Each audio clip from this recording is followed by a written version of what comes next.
Hey guys, Mr. Stewart here. This is going to be the integrity video for the summer term. It's going to be week 9, and it's going to be covering chapter 17 in your text, which is corrections for juveniles. You know, up to this point, you have you spent a lot of time, all the time, talking about corrections and for the adults.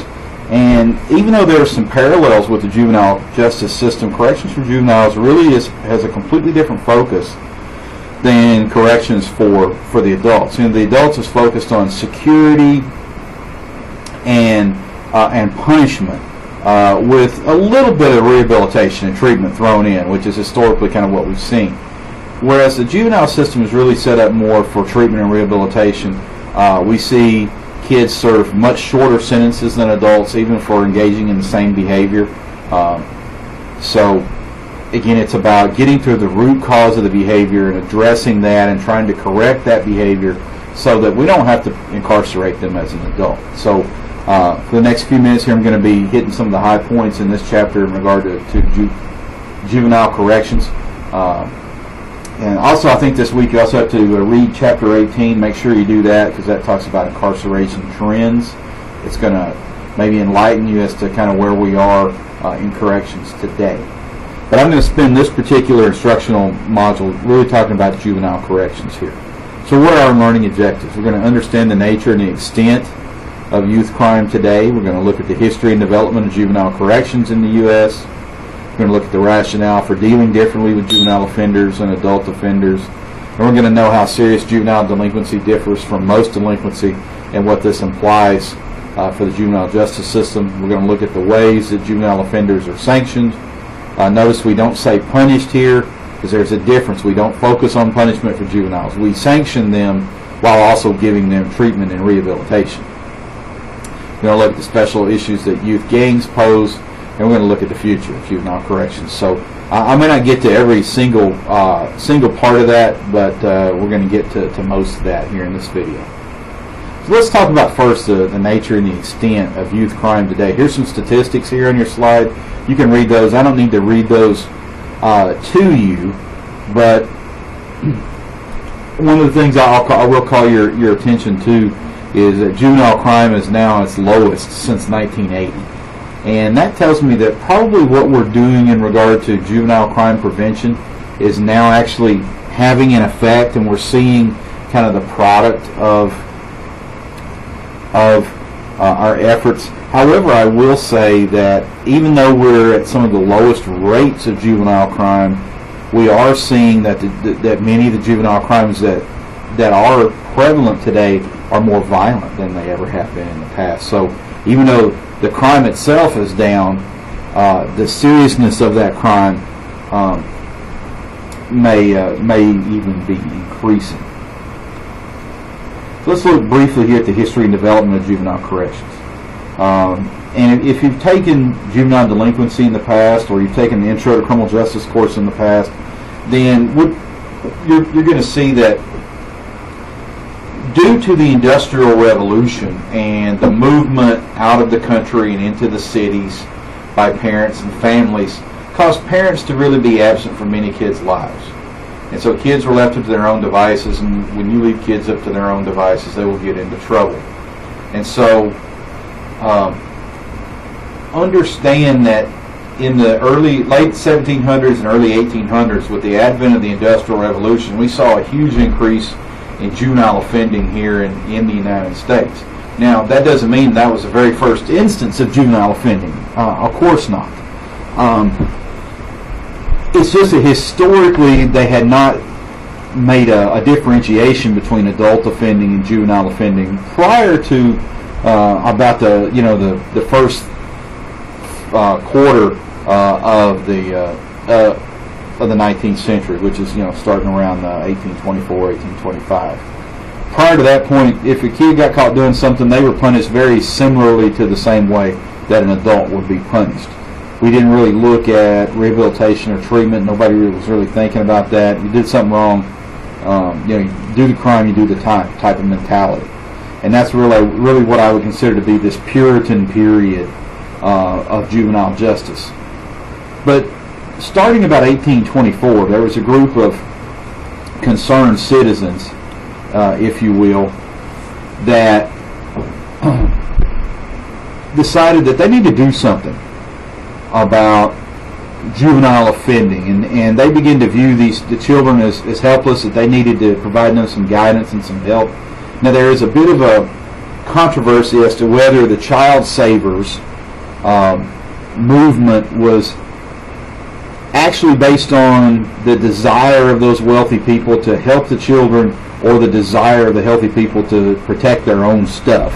And there is evidence that supports both schools of thought, so you can just keep that in mind. But either way, some wealthy, concerned citizens kind of got together and decided that, hey, we need to do something with these kids. These kids are our problem.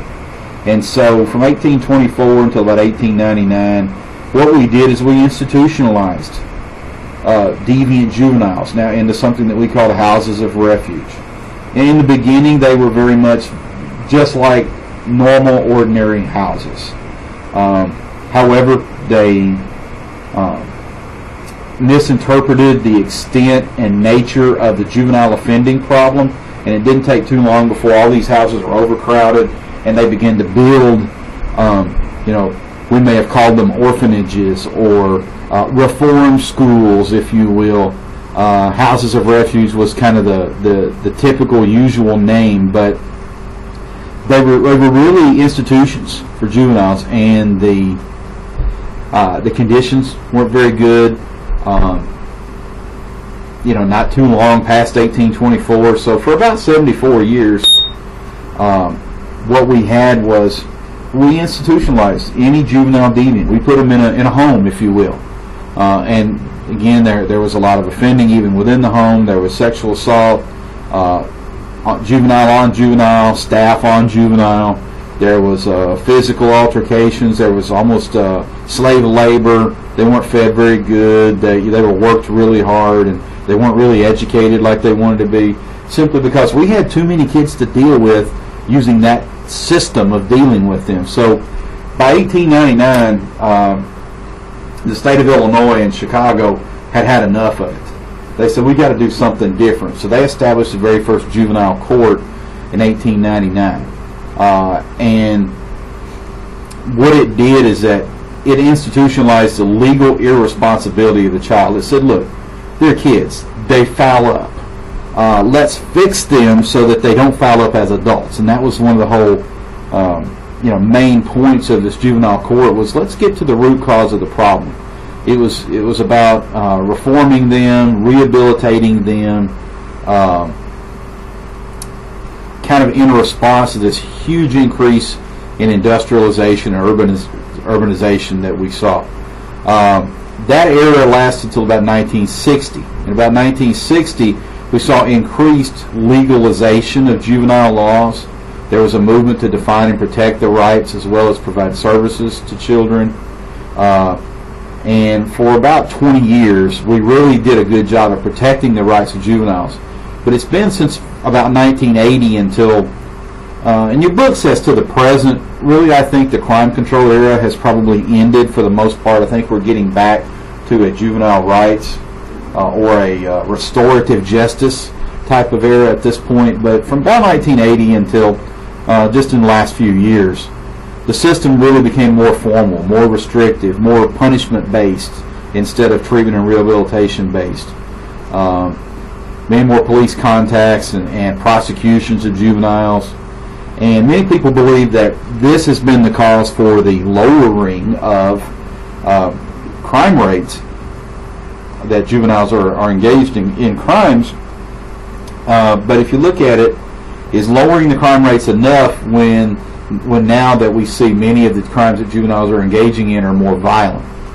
So I don't know. I mean, I think we have some support out there for getting back to more of a juvenile rights / restorative justice perspective.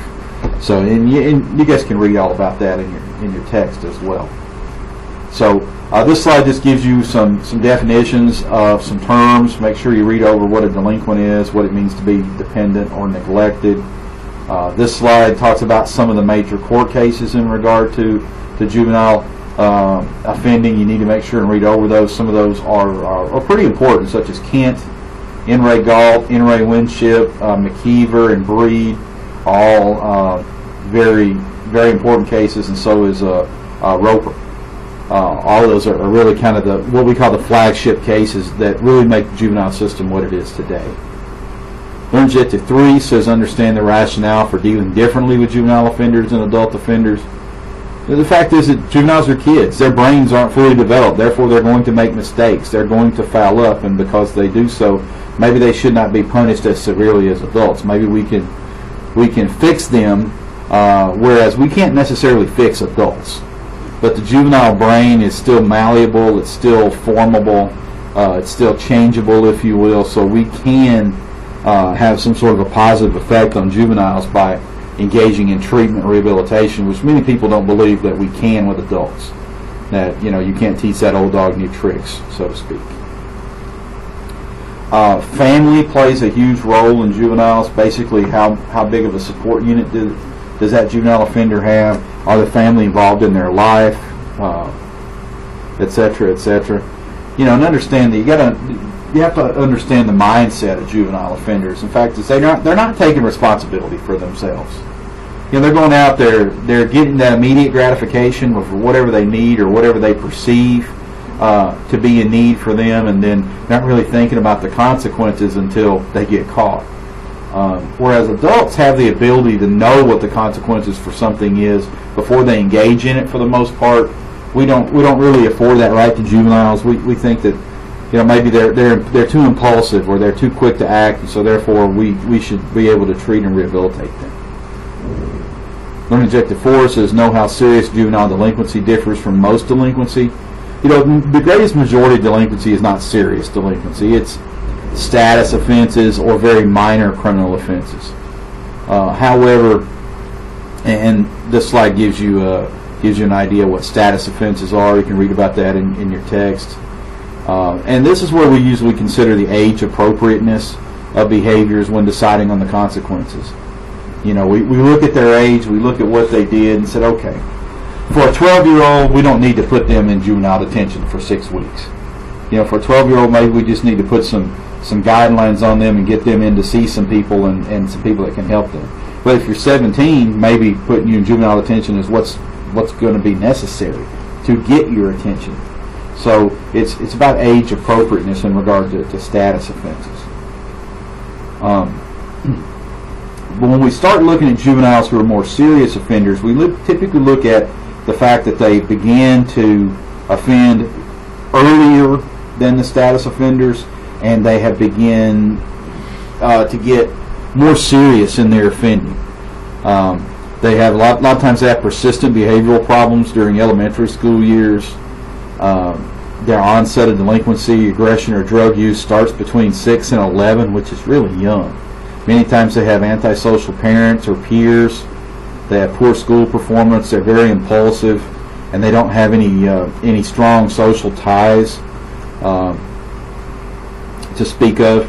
Many times they are engaged in gang activity or drug dealing, etc., etc. So these types of juveniles who we see these risk factors these have the propensity to turn into much more serious, complex offenders and ones we need to spend a little more time and resources on trying to treat. So how do we sanction juvenile offenders? What do we do to punish? And I don't really want to say punish them because we don't really call it punishment. We call it sanctioning. Because if it's punishment, then it's about being punitive in nature. But with the juvenile court, we're really more concerned with treating and rehabilitating, but we still want to provide a little bit of unpleasantness, a little bit of punishment, if you will, just so they just don't go out and do it again, we hope. So we do sanction offenders to a certain degree. Once a juvenile has been through an adjudicatory hearing, and that is where we determine whether they're guilty or not, then they'll go through a disposition hearing. This is where we decide what we're going to do with them. We may end up waiving them to adult court, which is simply a fancy way of saying we're going to transfer them.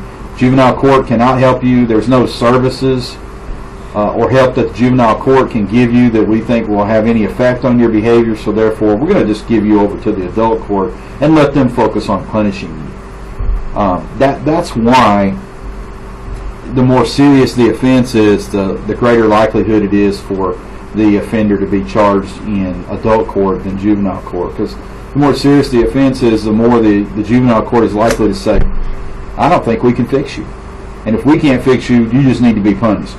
And so we'll turn you over to the adult court for punishment purposes. A couple things here I want to draw your attention to on this map. This is a map at the youngest ages at which juveniles may be transferred to adult court.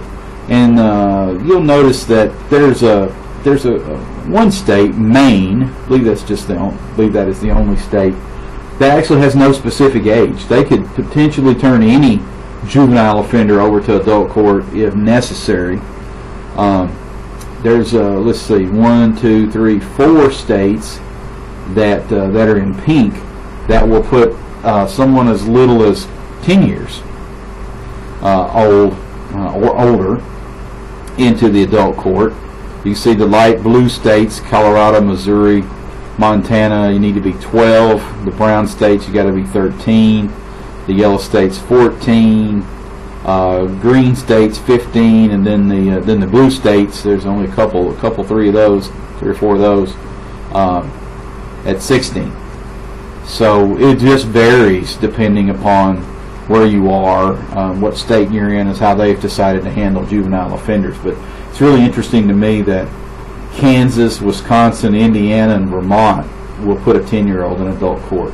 I cannot agree with that. I just don't see how a 10-year-old sufficiently knows the difference between right and wrong that they really ought to be punished instead of treated and rehabilitated. And you might get, some people could make a case for a 12-year-old to be the same way. So I don't know. I mean, I know there's a case in Indiana where I believe it was an 11 or 12-year-old boy killed his dad or stepdad because the stepdad, I think, was being mean to him, and the kid was tried and found guilty and sentenced to adult prison at like 11 or 12. I mean, to me, that's crazy. At that young of an age, why can't we try to rehabilitate and treat them before we just send you to prison for 25 or 30 years? That's just my opinion, but I think it makes sense. As far as disposition goes, we can divert kids out of the court system, which is really kind of what we've been trying to do in the last several years is try to get as many kids out of the system as possible. And we can either stop the processing of the case and just do away with the case, basically, so that the system doesn't injure the child, or we can simply divert them into a specific program. Think about diversion as like driving down the interstate and you get off at an exit. It's not to say you can't get back on at that exit, but it gets you off and gets you going in a different direction. So it's a way for the court to become involved in a case while not actually finding you guilty and you having a criminal record or a juvenile court record, but will get you some services or help necessary to fix your behavior. Detention, that's typically what we do when we don't have any other choice with a juvenile offender, or it's a very serious offense. It says about 22% of juveniles arrested, or a little over 360,000 kids are detained per year, and that means they go into juvenile detention. And in many cases, this is basically locking them up prior to their trial, if you will. The median stay is about 2 weeks, and typically it's just until their initial appearance, and then the court does something else with them. But there's a problem with detaining juveniles. The fact that we know that prison affects adult offenders very seriously, psychologically and emotionally, and yet most adult offenders have the tools necessary to be able to deal with that to a certain degree, but juveniles just don't. So we know that detention experiences significantly worsen later behavior and basically increase the chances that juvenile is going to offend again. That's why we try not to place juveniles, except the more serious or complex offenders, into some sort of detention facility. We do give a lot of probation. About almost 60% of all juvenile offenders will get probation. And many people think, well, that's kind of a slap on the wrist. It is, but it's not. It's simply the first stop, if you will, in the assembly line of justice for that kid, because we don't want to get too serious in our application of punishment with a juvenile, or at least not until such time as we realize that there's nothing else that we can do to fix them. A lot of times what we can do as a preventative thing for juvenile offenders is to work within the schools. Keep the potential truants in the school. We can reduce school violence, improve academic performance of at-risk kids, and then engage in restorative justice. So, which is basically allowing for that child to take accountability for their and responsibility for their actions, but we're not going to severely punish them for it. We're going to make them basically punish themselves, is what it amounts to, and get them to think about what they did and the harm that they caused, and hopefully not do that again. Well, we can also use intermediate sanctions for juveniles. It's just like a boot camp program, or like house arrest or electronic monitoring.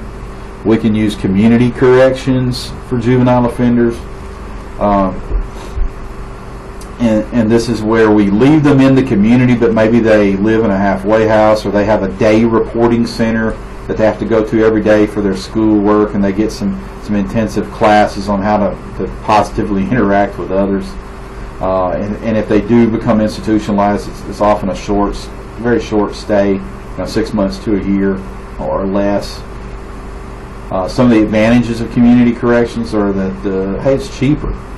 The public opinion is not as harsh for juveniles. You say you've been to community corrections, it's different saying you've been locked up. Youth incarceration rates are smaller than adults, and it's easier to show success in saving money. It's expensive to run a justice system, whether it's adult or juvenile, and wherever you can save money is probably a good thing, while also protecting your community. That's kind of the balance you have to strike, is how can we do it as cheaply as possible while still protecting the community. This slide gives you some statistics in regard to juvenile incarceration rates.